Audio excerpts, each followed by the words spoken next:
Buddy, it's time for our weekly health talks with Dr. Trent. The one show, the only show that shows you the path to a healthier life. One conversation at a time. And today, well, we got a mouthful. Long titles, complicated ideas. We're going to try and make it simple for you, right, Dr. Trent? We're going to try. Introduce your guest, because I could never even say her title. Oh, this is my friend, Christine King, assistant professor at the University of California, Irvine, professor of teaching and in the biomedical engineering department.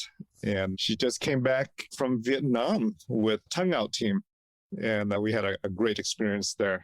So welcome, Christine. And then the first task you have this morning for our regular old Joe listeners like me is, what the heck is bioengineering in medicine? I sort of get it, but I don't want to guess. Explain that field that you teach in here at UCI. Sure. The development of medical devices. So every physician has to use a lot of devices and a lot of different technologies within their own procedures and daily lives. We build them. Wow, that was so much easier than I thought it was going to be. All these little devices that make, is it just the stuff that the doctors use, or is it the stuff they stick in my body to make the fake joint and the heart pump and the things that are all going to turn me into the bionic man, if you remember that series from the 60s here? Yep. All of that. I think that's where we're headed, aren't we? And our UCI has been a leader in this. I'm here at the UCI's Beal Applied Innovation Center, another fancy title for where they're trying to take that technology you guys are developing and turn it into something, either license it or turn it into something. That's great. Led by the university's chief innovation officer.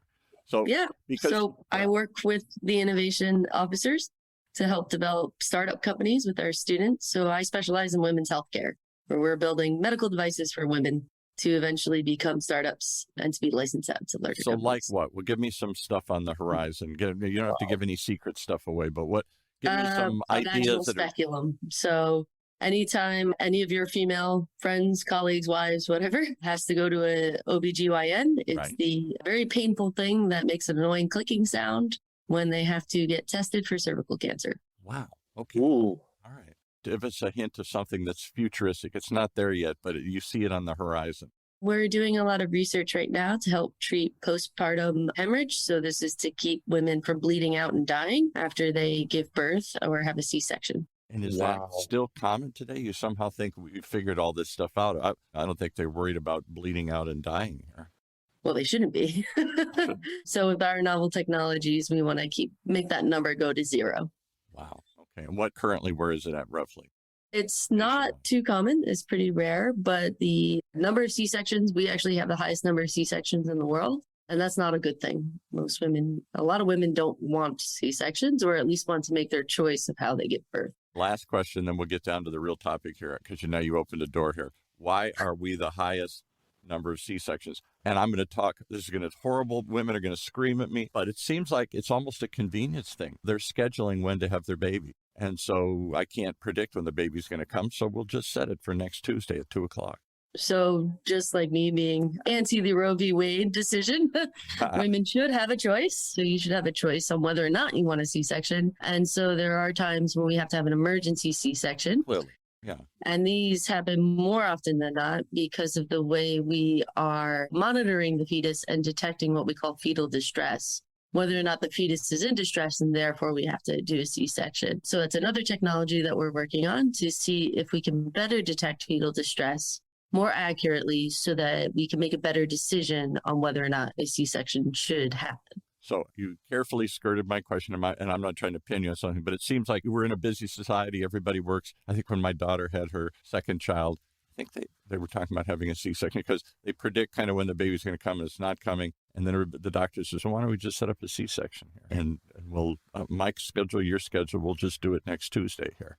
And everybody's sort of amazed, but am I overstating that? Is that a... Yeah. So oftentimes we want to have a medical reason to put you under the knife. I would think so. Right. But there are people who, if it's a personal decision, they can have that. There are also women out there who personally want to have a vaginal birth or a natural childbirth. Yeah, like my daughter did. So you want to make sure they have those options still. Okay. All right, Dr. Trin, what do you think here? Is this UCI cutting edge stuff here? No pun intended. I didn't mean to say the cutting edge. Absolutely. Absolutely. And this C-section device isn't just for the US. I see just potential use around the world because bleeding post-delivery is a huge problem, especially in third world countries where they don't have access to what we have here in the United States, right? With the same healthcare. And obviously childbirth for most of humanity's existence was a very deadly thing, particularly in third world countries where there's no, antibiotics, and a way to stop bleeding or other things. I mean, women, not that long in the distant past, many women died during childbirth, or there was a high risk for it. Is that correct? Am I overstating that? But it seems like childbirth has been for much of the world, is not the breeze we make it here. No, it's not easy. No. This person who's been through it, it's not easy. Not easy, right. Well, as Joan Rivers once said, it's like trying to pass a watermelon. It's not necessarily the easiest of things here. All right, having waded too far into the deep waters of being a man talking about things I know nothing about here, you went to Vietnam with Dr. Trin and were on this recent tongue out trip. Tell me your experience. We had some students on last week talking about their experience. What takeaways did you get? Yeah, I thought it was beyond my expectations. I originally wanted to go there to learn a little bit more about global healthcare and some of the problems that are exhibited in different countries. Like Dr. Trin said, what we do here in medicine is vastly different than what other countries do or what is even able to be done. So I was very excited to go and found out that they do cataract surgeries. So for only $38, you could actually cure blindness over there.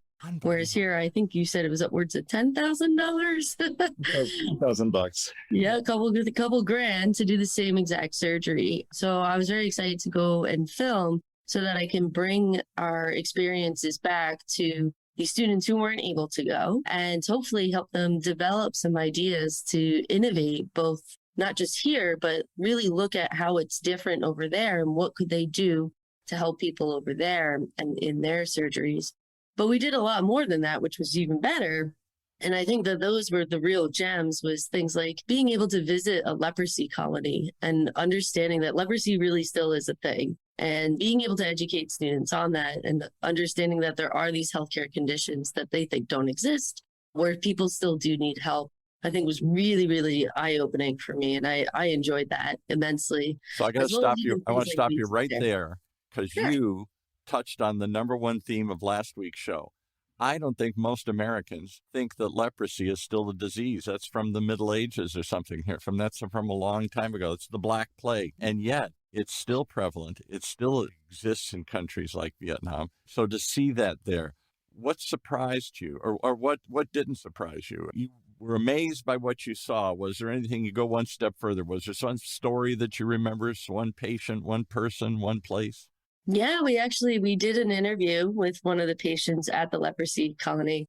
Dr. Trin and I kind of cut out from the students while they were going, just to have a nice full interview and really understand what one patient, what her needs were. Because that's what I really wanted to look at is unmet needs. What are the things that we're not learning from our patients that they really need? And what'd you learn? So what'd you learn? She, of course, was complaining about her wheelchair. Her wheelchair was very old and definitely needed a lot of fixing, which as an old rehab engineer, I really, really wanted to sit there with some tools and do that for her. But the way she used it, I was fascinated by. It was more than just a chair. It was a table. It was holding all of her utensils. She used it to help cook for all of the other patients. And instead of using sort of a soft cushion that we would expect, hey, you're sitting in this all day long, you would want something soft. She actually had put a board over her soft cushion. And so like a wooden board. And I found that fascinating because that's something you wouldn't have thought about. You would have immediately, as the engineer said, oh,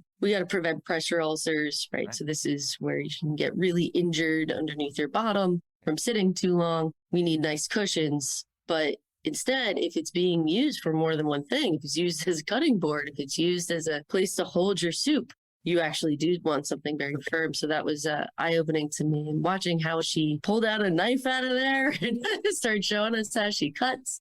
Missing all of her fingers, all of her digits, can still cut, cook, and really help the colony and all the other patients who are further off.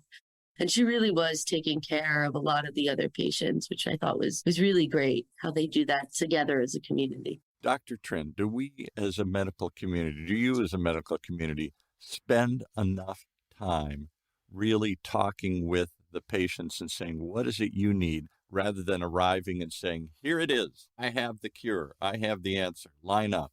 And people are like, but I really need this. Yeah, well, that's not what we're bringing. We're bringing you this today here. Do we really listen like she's saying?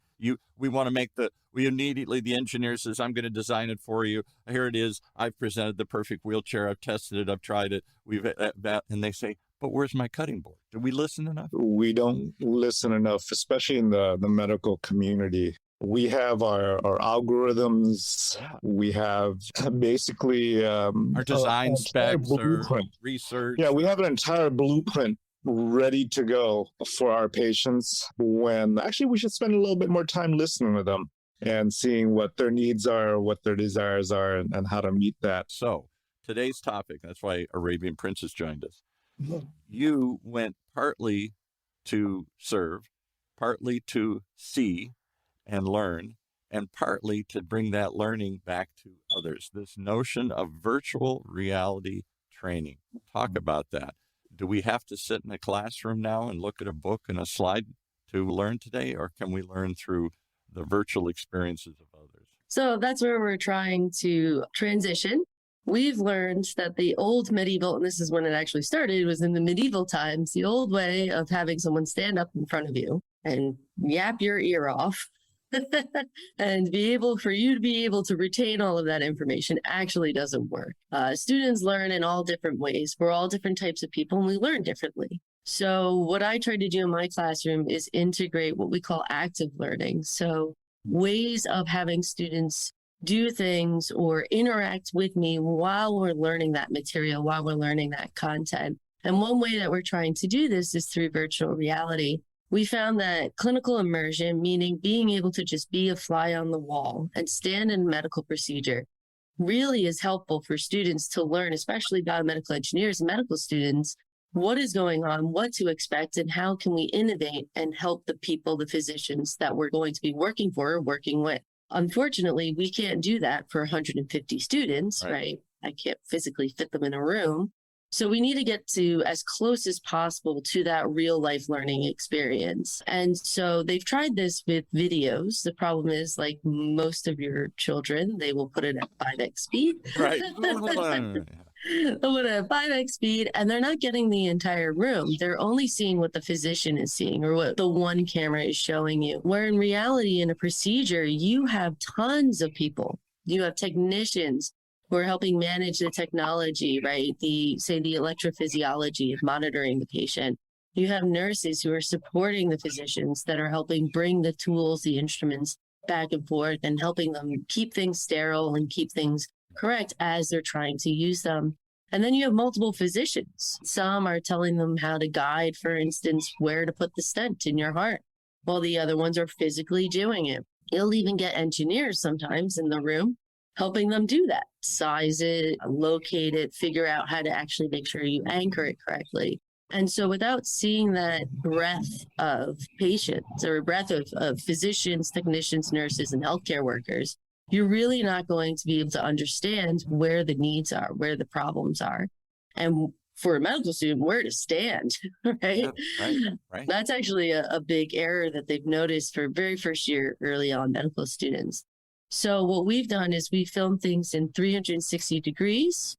So in a virtual reality setting in real life, as well as in first person. So you can see what the physician is manipulating and what they're attending to, while you can see while all the other supporting healthcare workers, what they have to be doing, what are their roles. And by doing so, we're hoping that we can bring a lot more innovation and a lot more better medical devices that really will fit the needs of the physicians, fit the needs of the patients, and fit the needs of these other workers that, quite frankly, in those videos, they ignore, to help, again, bring those procedures so that we don't have anyone having any medical complications or comorbidities associated with the So procedure. what you're telling me is you can stand up on a lecture and show me, here's how it goes in, here's what I do, and I can tell you or I can show you. But when you're in the room and there's chaos, and people are running around, and there's a nurse over here, and there's a beep, and somebody else is getting something ready over here. Suddenly, they don't know where to go. They don't even know where to stand in this whole chaos, this play that is suddenly acting out in front of them here. And in that chaos, mistakes are made, things are missed. You don't see what you're supposed to be seeing. You're not looking where you're supposed to look. And over here, has Arabian Prince joined us? I see him in here. Is he with us? Yeah, I'm with you guys now. So hey, what do you think? Arabian, how are you? Good. I'm just leaving the meeting, heading to another location. So as soon as I park in like a couple of minutes, I'll turn my camera on. Come No on, worries, you're playing Arabian. golf. We know what you're doing. Don't hide it. You're playing No, golf. so here's the funny thing. Actually, I'm not today. I'm supposed to be Comic-Con. I'm supposed to be at Comic-Con today, Wow. but I'm playing hooky until later. So All right. So I don't know how much of Christine's thing you heard, but she said we're talking about her trip to Vietnam and why she films this not in first person, not just one camera, one look at what she sees, but tries to film it in 360 degrees so that the student who watches this stuff can see it in virtual reality. They can look left, they can look right, they can walk over here, and they can see it as much more of a real experience and not just a training video where I'm just taking your eye where I want you to take it. But in the real room, there's chaos and a million things going around, and you don't even know where to stand. What do you think about that virtual reality approach to teaching? oh no, I think that's amazing. I was just in Toronto. I'm actually going back up to Toronto this weekend at Toronto Metropolitan University, and they're doing something actually similar to where they're not only showing the operations, but they're showing everything else around it. You know, they want to show where the tool sets are. I'm not sure what the technical term is, where all the tools are sitting and all of those things. They got to show everything so that the actual student can understand everything that's going on around them. And even like she mentioned, the supporting staff, like what are the nurses doing? What are, some of the other surgical assistants The engineer doing, who's actually measuring it and getting ready to stick it in. Yeah, right. Yeah, the anesthesiologist, or, I have a friend, I'm learning so much about medical now. I have a friend that all she does is clean blood. Like, what? I have a machine and it cleans the blood. It comes out, it goes back in. I'm like, whoa, that's cool. So, and I'm sure the students don't know about all of these different aspects that they need to learn. And I think that virtual reality and augmented reality is definitely the future of healthcare. Because now you're experiencing it. You're not watching it. You're in the room. The chaos is all around. Your eye is being pulled left or right when it should be looking straight ahead. There's something beeping over here. Somebody's yelling over here. Something's bumping into behind you. And that, I would think, is, having never been in an operating room, I would think that is critical. That I would bet that's where it all changes. The theory becomes lost in the fog, Yeah. And you know what? And it's kind of like that one Seinfeld episode where Kramer drops with the mint in the patient and no one sees it. Right, yeah. Yeah, they're watching it from above and he spits his mint out and goes right into him here. So Christine, is this the future? Is this cutting edge, or is this common now where they're taking 360-degree virtual tours of procedures where I can experience it and not just watch it piecemeal? Yeah, so we are probably one of the first institutions to do it, particularly for our biomedical engineers. There have been other programs and other startup companies that have tried to develop these virtual reality platforms. One thing I noticed, though, from a lot of them is they're extremely limited. They tend to focus on the very high-end procedures, so things like a neurosurgery, where there's other procedures out there that might be more common that really do need more innovation because we've been doing them for so long. It's kind of the if it ain't broke, don't fix it. Right. But there are problems that are still broken within those systems. So we tried getting a plethora of different types of procedures, everything from a colonoscopy, which was actually really interesting and very well documented too. We're going to do a whole show on colonoscopies, folks. We're going to bring you right down into the depth of the bowels here. We're going to really... Which actually students found very interesting because there is a lot of technology that is used when we do a colonoscopy nowadays. You know what would be really cool, Christine, is to have you come back sometime and show us these videos live. Yeah. Not necessarily live, but show us some of these videos, and we'll broadcast it to OC Talk Radio here, your videos. Because I don't even know what it looks like. Not for the squeamish. Because I know they put a camera down up your thing or down your thing or through your thing, and this little camera, I don't even know what it sees. It just sees this little, is it a black and white image or color? Or Is it a living? It's an endoscope. It's usually color. And for instance, in a colonoscopy, you could actually be awake during the procedure. In fact, the patient that I filmed was awake, asking questions the whole time about what was he seeing that's in his own body. You can be awake and watch yourself with the doctor, or if it's not for you, they can put you under. What do you think, Arabian Prince? You want to watch your own colonoscopy the next time here? He might. He's fascinated by all this stuff, but who knows? Well, I think that you could also benefit by watching it again in real time. When you're really experiencing something, it's sometimes hard to take it all in. A football game, a battle somewhere here. And it's only later, like, what happened? Oh, my goodness. There was so much chaos, so many things moving around. I don't expect surgery to be as chaotic. It's more planned. That's what the nurses are there for, and they've done this, and there's a process. Hand me this, do this. Kind of everybody knows the dance, I would think. But there's still a lot going on. And I wonder if you step back and watch that again or experience that again, sort of like outside of the moment, if you don't go, wow, why are we doing that? Why doesn't everybody stand over here? Why do we have the tools over there? Why don't we move them over here? Why don't we got the problem points where everybody's 5 people are trying to gather and look at something here? Why have we always done it this way? Is there a learning? Do the surgeons learn by watching what they do? Yeah, and they even I get a lot of physicians who want to do this because they can then take it back and use it as a training tool for their own residents. So I have an ophthalmologist. He does cataract injections to prevent your cataracts from reforming and coming back. You have to come back in, and they actually inject a needle in your eye while you're sitting there. And he's so good at it. He made us film it so that he could train his residents and train his students into the techniques that he does. And so they might be a little unique, a little different, but he wants to be able to show that. And I have others who use this again, because physicians every year will go to conferences and they will review their own procedures, review their own techniques, Right. share what works best with each other. And so this again is a nice platform to help showcase what they're able to do or what their own techniques are. The image that comes to mind is a football player or a baseball player, a professional athlete who spends half of their off time now watching the tape. What did we do? What did we miss in the moment? Oh my goodness, there's a big hole there. Why did I not see this guy open? What is it? 12? Because they have to learn to watch 20 things at once. And in the moment, they don't see them. So then they review the tape. Plus, they see how the other team plays. He always swings left. He always swings right. There's great lessons to be learned in reviewing past performance, your own and the other people around you. And yet I don't know that physicians have that opportunity to watch and learn and adapt and grow. Oh, I guess I never noticed. I'm always doing this and I should be doing this. I'm always missing something here. You would think that would make them better athletes. How do we bring this virtual reality education onto the blockchain or onto the metaverse? Any thoughts on that, Arabian?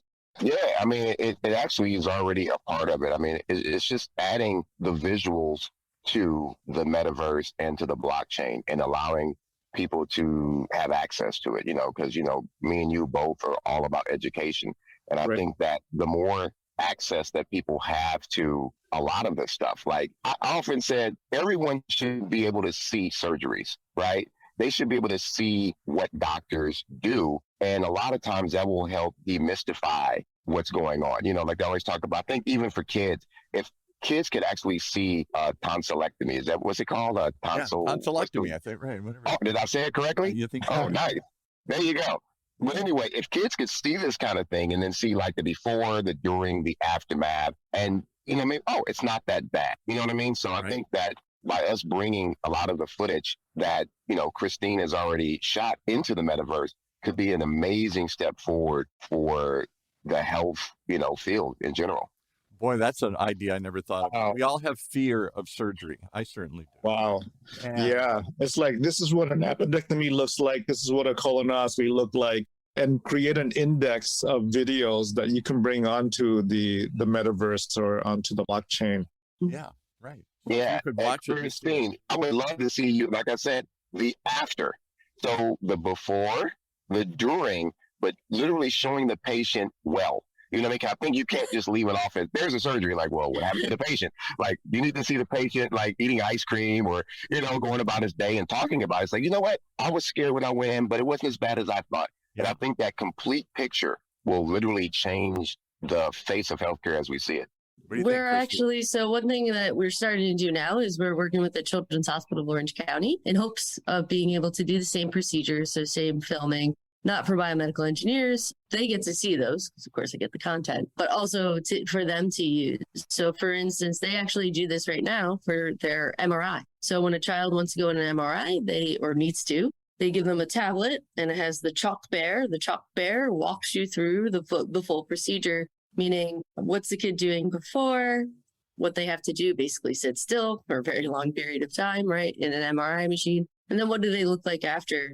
They're fine. There's nothing wrong. Again, we're just doing this to be able to image. But explaining that to a very young child like my own son is very difficult. So we're hoping, again, we're making this open source because we want hospitals to use it for all different types of content and to be able to create their own stories to really help both their patients as well as their physicians. Now, what do you have to do from HIPAA compliance? You say it's open source, but maybe I don't want my open appendectomy, my open tonsillectomy used around the world to train and teach people. Maybe it's my private stuff here. It's my body. Mm-hmm.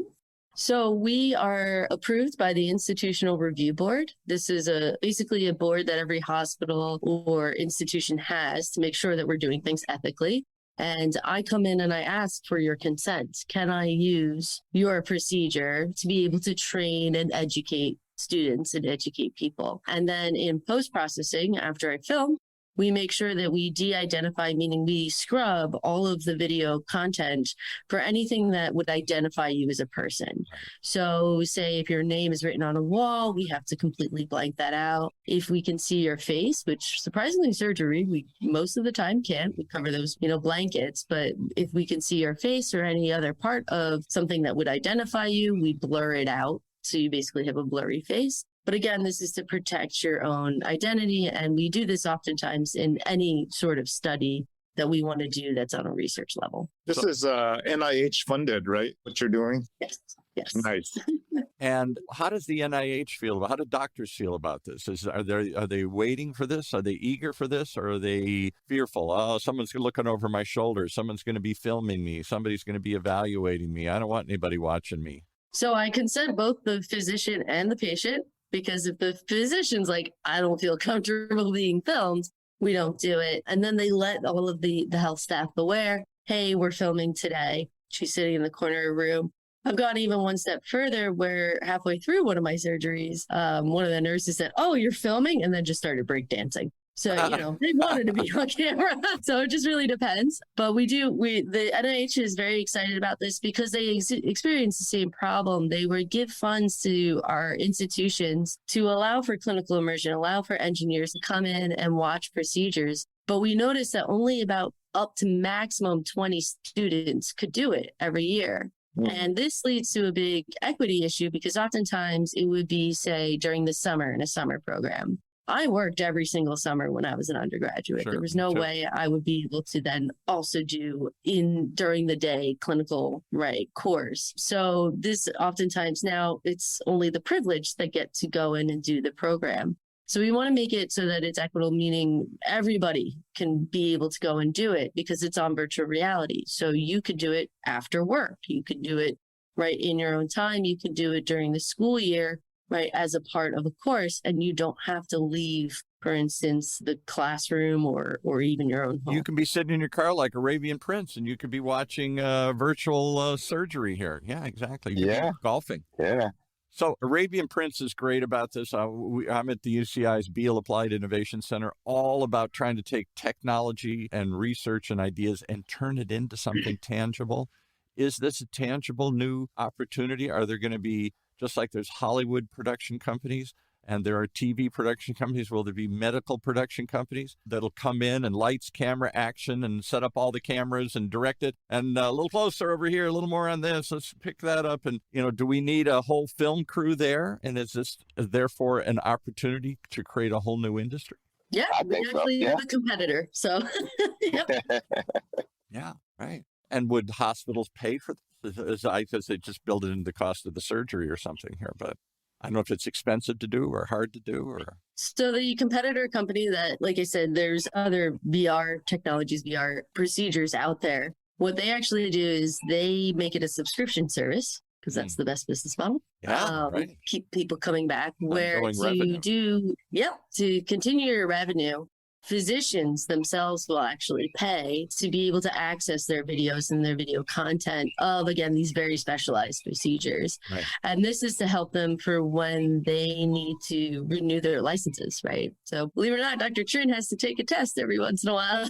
Interesting. So how does it help them pass their license? It shows that they're proficient, or it just reminds them? And shows the latest of what the procedure is, right? The protocol and what they're doing. I'll give you one more rabbit hole to go down. This is probably one nobody wants to go down, but legalities. There's a huge industry for suing doctors because they screwed up.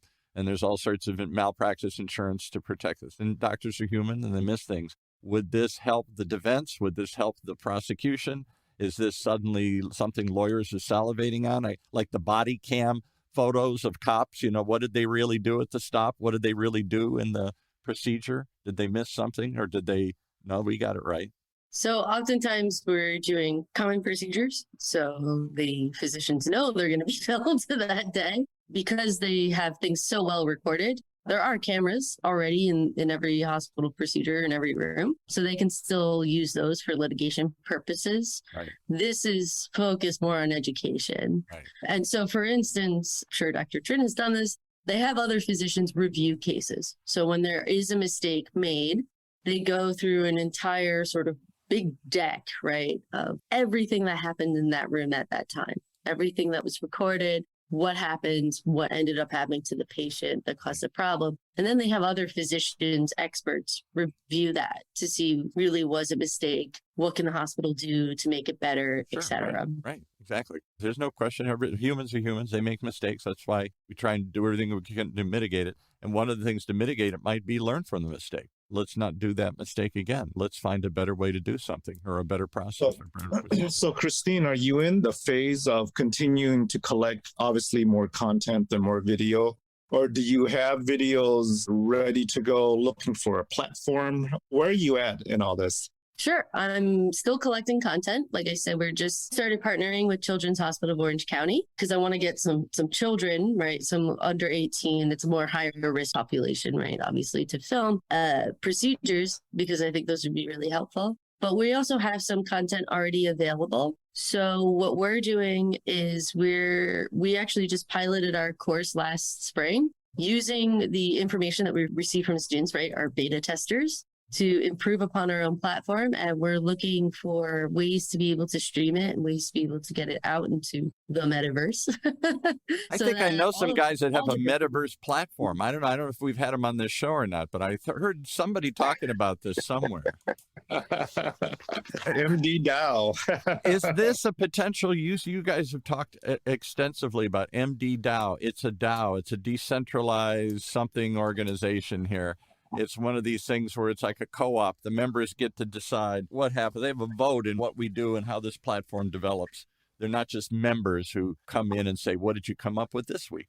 And I wonder if I would never have thought of virtual reality. What would you call it? A tour, a tape, an experience a colonoscopy for yourself, or a tonsillectomy or something here. But is this a potential source, place, use for this platform, guys? Yeah, 1,000%. And that's always been our vision, is to offer information and knowledge to anyone who had questions about healthcare. And by putting, this type of footage in the metaverse, I think it's really, really going to help. Because imagine, like we talked about earlier, if you've got a surgery coming up and you just talk to your doctor or the nurse and they tell you about it, and you go online and you go on Google and you get some information about it. But now you can actually go into the metaverse or go, I'm not sure. I think that's probably right now the only way, are you guys partnering with like Meta to get this stuff on Oculus or right now?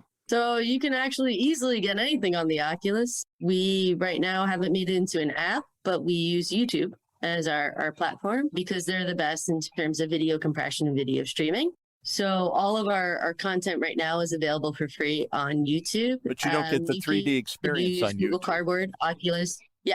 and do the entire 3D through your PC, Google Cardboard, Oculus. And then we are even creating PC versions or gaming versions to have multiplayers. It's a multiplayer game. My tonsillectomy this week here. So you go on with your team of engineers, medical students, or your team of your family members. And then that way you can all interact and talk to each other while you're doing the experience. And so we're filming even some spaces in LiDAR so that we can recreate even the rooms, so that you can walk around those rooms themselves as well. That's what I was going to say. Could you actually, Very nice. is it that much of a 3D experience that, like a virtual reality game, I can not just look left and look right, but I can walk around the room and look at it from different perspectives and stuff here? So right now, the live procedures, you can only look around. And so our next stage that we're doing right now is filming in LiDAR, meaning I need to recreate the table, the chair, everything else in video game space. And so that's what we're doing currently as part of our research. Wow. And is this, I guess I didn't pick up on this. Is this a university funded thing, or is this something you're privately doing and trying to turn into a private company? I know you teach at the university, but is this a private project, or is this part of your research at UCI? So this is part of my research at UCI. I'm funded through the NIH IBIB, an R25 grant, as well as VentureWell, which if you're at Applied Innovation, I'm sure you've heard of, where they want to see how this can help entrepreneurs. So how can we use this information to help people who are trying to innovate better, do better innovations? Because I want to start a company right now. We're in the media, we're in the video business here. I want Arabian Prince and Dr. Trin to be my first investors here. We're going to start a company we'll show up. Steven Spielberg shows up in your operating room, says, "Okay, everybody, I need you to stand over here. I need you to do this. Get the lights up here. Don't start yet till we get it." And action. We would love to have this on our MD DAO Metaverse and collaborate with Christina over this. This is the future of education. Well, and learning. It's not just teaching people what happens, it's how to do it. It's how to do it better and learn from it and get over your fears. And hitherto been just a private sanctuary of a handful of trained doctors. That's why we put all you guys up on a pedestal. You're superhumans. You climb up the top Mount Olympus, and I don't know what happens among the gods.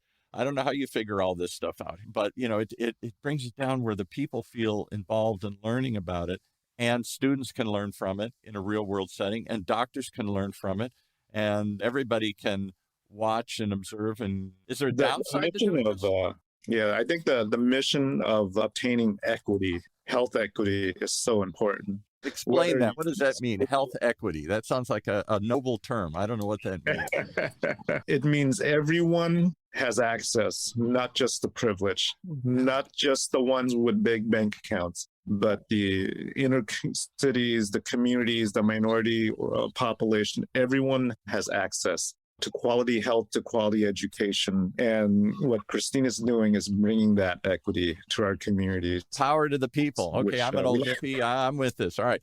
So now, here's one last question. We go back to the Vietnam analogy. How about remote surgery? This seems futuristic to me, but I don't know if I think it's happening now in a certain degree. There's somebody in Vietnam with some limited medical skills up in the highlands, but the doctor who really knows how to do this stuff is at UCI.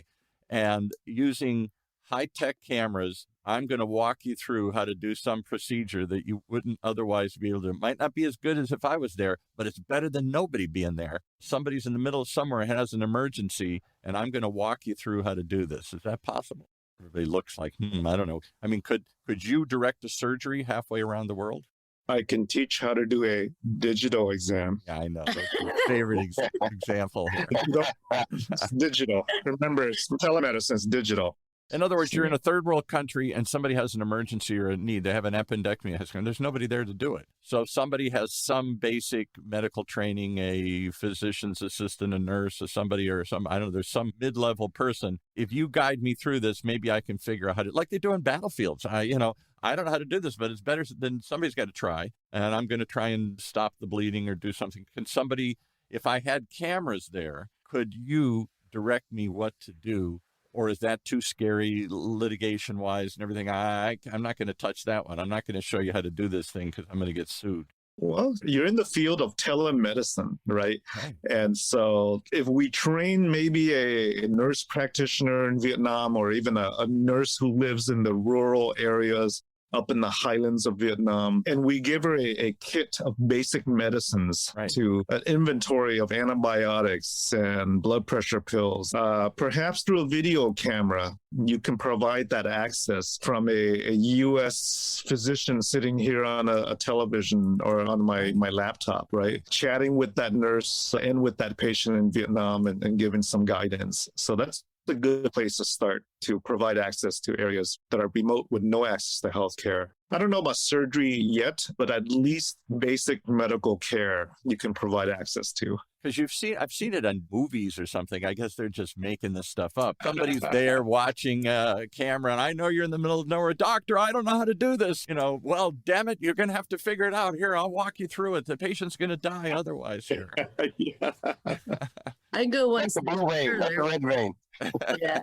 I go one step further and use technology to make it not idiot proof, but basically accessible so that anyone can use it with very little training. And so that's what we're trying to do with some of these more, like you said, basic healthcare kits. Can we make a wireless health monitor, right? That anyone can put on, that can be on upside down, right? But still work and at least still provide the information the doctor needs to then say, okay, we need to have you take this type of medication instead.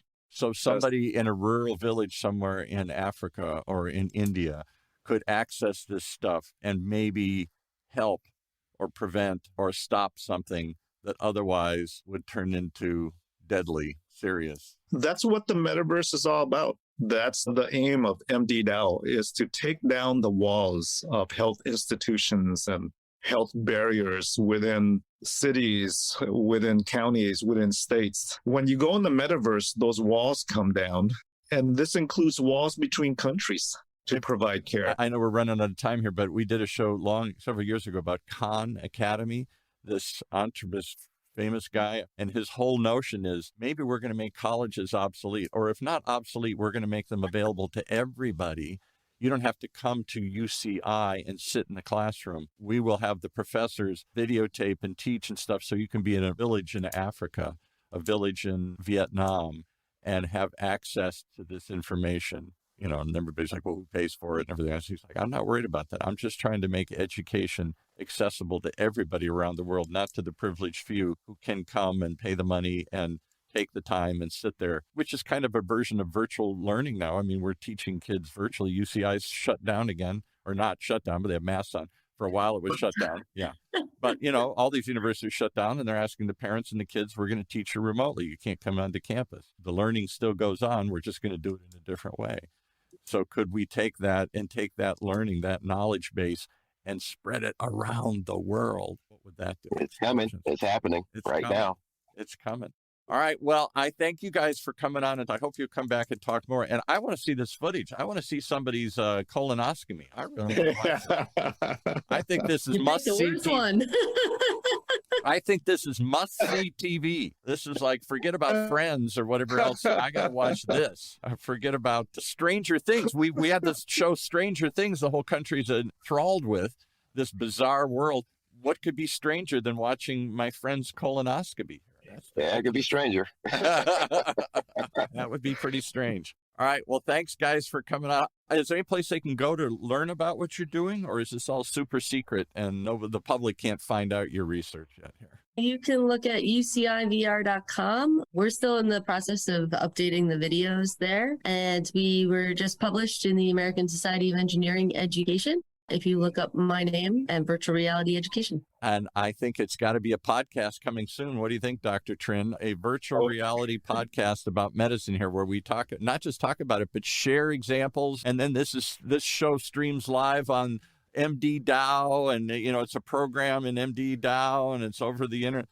There's much more to come, I can see. All right. Thanks, guys, for coming on today and sharing this. I got to go home and think about this. I'm going to what the heck did they talk about? Were they really talking about showing somebody's surgery in 3D in a game that I can go put on some goggles and walk around and be there? I'm not sure I'm ready for all this here, but why not? Love it. All right. Take us out, Dr. Trin. All right, guys. Thank you, Christine. Thank you, Rabian. We will do some more of this and watch some real videos from Christine. That'll be pretty awesome. Do we have to Thanks for joining us today, guys. Do we all have to go get an Oculus Rift and go do this? Yeah, we'll find out. I got my Oculus. All right. See you next time. Take care. All right. Bye.